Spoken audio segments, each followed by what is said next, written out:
Hey everybody, Dr. Julie McLaughlin here. Happy Functional Medicine Friday. Today we're going to be talking about Lp(a).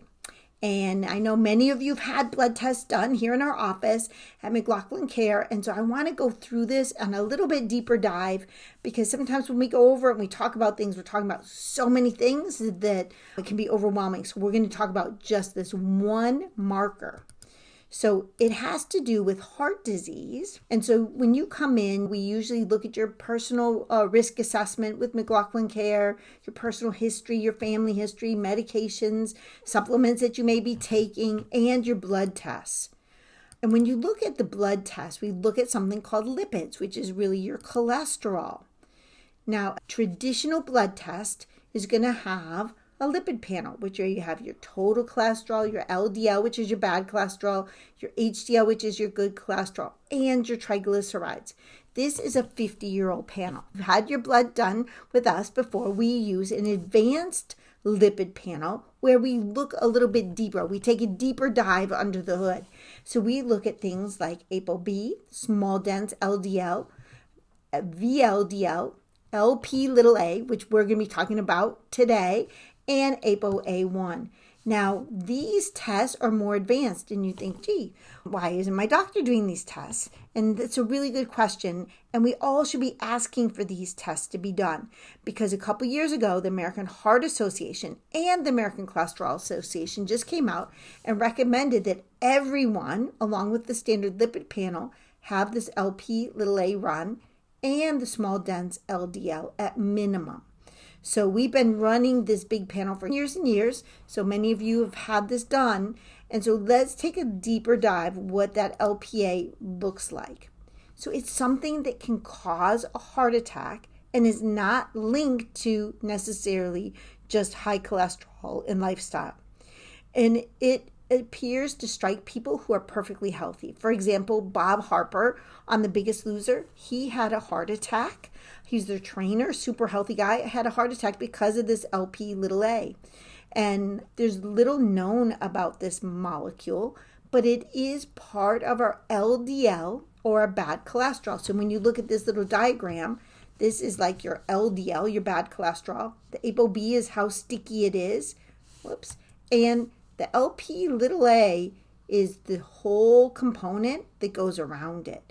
And so when we have this Lp(a) going around here, it makes it much more dangerous to us and risk of having a heart attack. So the levels that we look for, anything above 50 milligrams per deciliter or 125 nanomoles per liter, carry a higher risk. So all you have to know is on your lab test, if it's in the red or if it's marked with an H and high, then you're at higher risk of having this marker. Currently, there's no approved medications to get rid of the Lp(a). None at all. There are supplements that will help us reduce the risk and lower it, but it never really brings it back into the normal range. One of them is niacin. The other thing that we can do to minimize our risk with the Lp(a) is continue to have a healthy lifestyle and do other things that can lower overall cholesterol that we do, like fish oils and curcumin and green tea extract, resveratrol, different things that we do specifically to help lower our cholesterol. But it doesn't lower that Lp(a). So we have to know what we can do with it. Now, there are a few people that have Lp(a), but their LDL cholesterol is low, which is crazy. You think, how can that be? But there are some people with that. And if you are one of those people, you're actually very lucky because that gives you less of a risk of having a heart attack or a stroke. So Lp(a) is a genetic marker for heart disease, and it's associated both with atherogenesis, like plaque building up in your arteries, or promotion of a blood clot, which would cause a stroke. So in essence, this Lp(a) is a plaque building clot making machine, which no one wants to have that. This number, if it's elevated 1.5 to 3 times, it can cause that much extra heart disease. So we really want to be cognizant if we have this because we have to do everything else we can to lower our risks. So some of the things that I do is we call it the you can never stop gene. And that means you can never stop being healthy, eating healthy foods, exercising, having a healthy lifestyle. Because the elevated levels of just the Lp(a) is an independent risk, regardless of anything else you have going on, for a heart attack or a coronary artery disease. And your genes control how much of this Lp(a) that you make.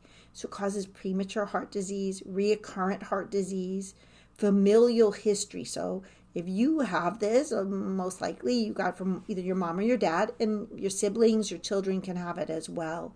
It causes familial hypercholesterolemia. Maybe everybody in your family has high cholesterol, and it's because it's darn Lp(a).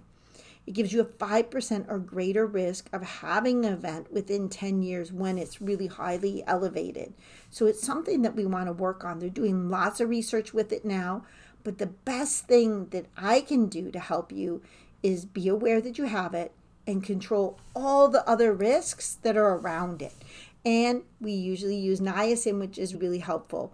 So if you have Lp(a) or someone has Lp(a) and you need some more help and guidance with the rest of your profile, just let me know and we'll be happy to help you at McLaughlinCare.com or 847-234-2346. That's it for this Friday.